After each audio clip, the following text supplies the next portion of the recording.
The supermarket at the end of the road here in central London, near to St James's, gets a lot of business. Open until midnight most nights, and busy from 7 a.m. for breakfast.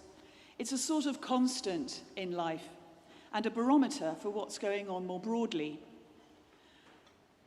As I live here, close to the church, I spend more time than I should in this supermarket. I've witnessed heated exchanges over the toilet roll during lockdowns, egg shortages currently, the whole place decked out in rainbows for the Pride March that goes past the door. And of course, at this time of year, the Christmas music on a loop. As a sufferer of tinnitus, and as somebody who listens to music closely when it's on, I'm often quite negative about the playlists that accompany life in central London, which are often, to my ears, repetitive and dispiriting. But recently, I was in that supermarket in the evening, hunting for gluten-free mince pies, and I noticed that they'd turned the music up. I found my eyes pricking in front of the baked goods. The song that was playing was an old classic sung by a singer called Jim Reeves. Not for me, a well-known singer, but a country singer from Texas in the United States who was killed in a plane crash in 1964. He was singing, "I'll have a blue Christmas without you." That's your earworm for the day. You're welcome.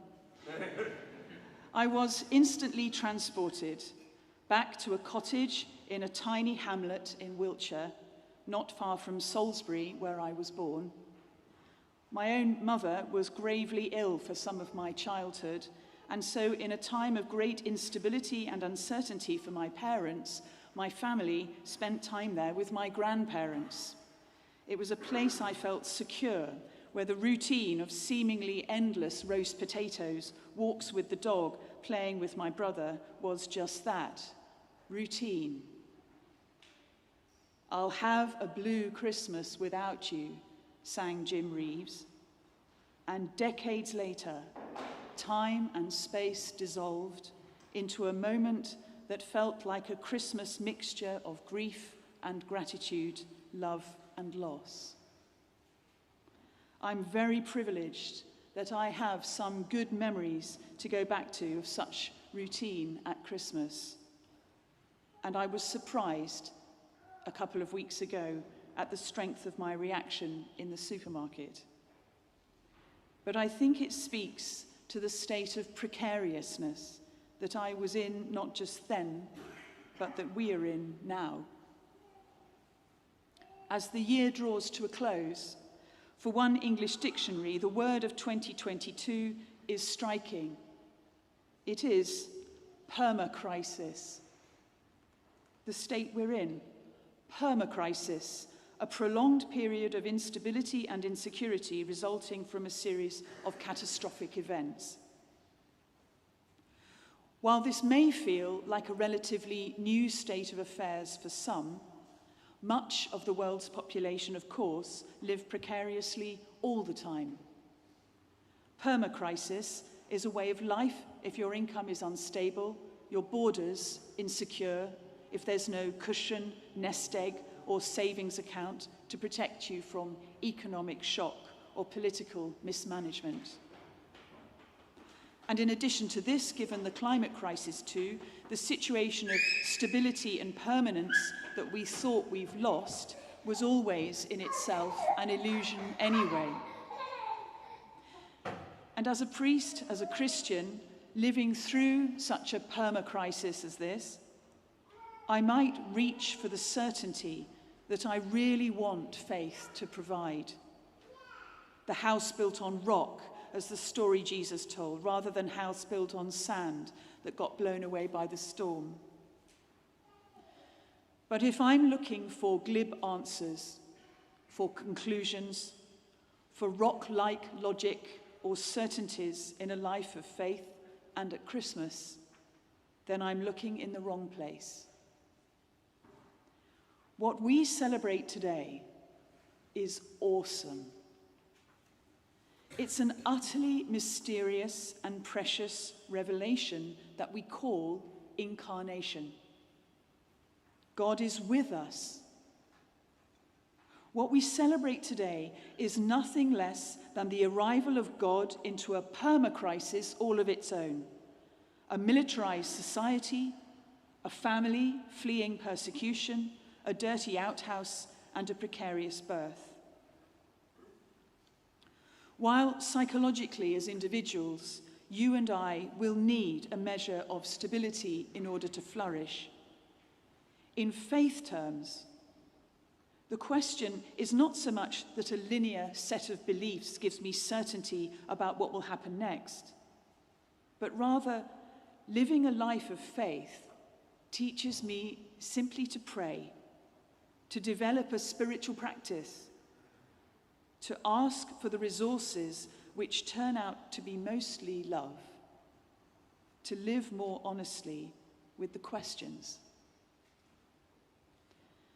Scientists often say that the more they know, the more they realize they don't know. In a situation of prolonged instability, this becomes a shared experience across, it seems, the whole of society, when it feels as if experimenting has become a way of life. In an unstable and volatile world, it's our ability to live with our questions, not search for false certainties, that will get us through. That's why explaining Christmas or interrogating the doctrine of the Incarnation won't, for most anyway, lead us to the abundant life that Christ promised, embodied and transformed. It may be, of course, invigorating philosophy to think hard about a fully human, fully divine presence in the world today, the paradox of the Incarnation. But intellectual assent, or even wondering about it, isn't in the end at the core of what Christmas is. Christmas is about making haste like the shepherds did, dropping everything to search for love. Christmas is about listening everywhere and anywhere we can for the songs that will teach us how to make peace. Christmas is about a felt knowledge that this somehow is what love is and what life is for, to give and be given in love. And in this holy story, to learn again that this is what God does all day. Be born, begin again, create in love, recreate for love, because you are drenched in that love. There is so much to be angry about and to remain angry about into 2023. With the inequities and selfishnesses that all of us find deep in the human heart. And this sort of anger should fuel our commitment to continue to work for justice and peace in the world. Because true anger at inequity is born of great love from God for all creation. This Christmas, as the year turns, things are unsteady. They're not clear. Permacrisis has become a way of life for more people than before. And yet, this moment, Christmas, is a fresh, unfamiliar, startling uncovering of an eternal truth that God is with humanity, embedded in creation, intertwined in all the mess and unsteadiness and frustration. God is with humanity in the vulnerability of a baby and with the light and power of the sun.